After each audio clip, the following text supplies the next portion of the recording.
స్వామి శరణం. శబరిమలలో 33 పాముల పట్టివేత. శబరిమల దేవస్థానం సమీపంలో 33 పాములను పట్టుకున్న అధికారులు వాటిని సురక్షిత ప్రాంతాల్లో వదిలేశారు. సన్నిధానానికి భక్తుల రాక పెరిగినప్పటికీ విషసర్పాలు ఆలయ పరిసరాల్లో కనిపిస్తూనే ఉన్నాయి. దేవస్థానం సమీపంలో పాములను పట్టుకునేందుకు ప్రత్యేక బృందాలను ఏర్పాటు చేసినట్లు అధికారులు వెల్లడించారు. దట్టమైన అడవి గుండా వచ్చే ప్రయాణికులు తగిన జాగ్రత్తలు పాటించాలని దేవస్థానం అధికారులు విజ్ఞప్తి చేస్తున్నారు.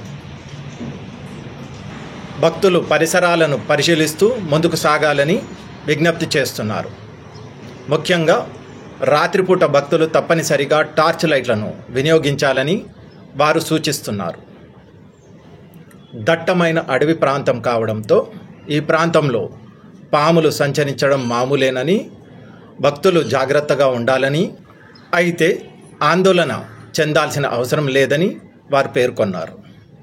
ఎవరికైనా పాములు కనిపిస్తే వాటికి వీలైనంత దూరంగా ఉండాలని, వాటిని పట్టుకునే ప్రయత్నం చేయవద్దని అధికారులు హెచ్చరిస్తున్నారు.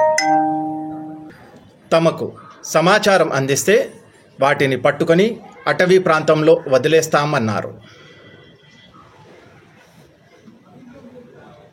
స్వామి శరణం.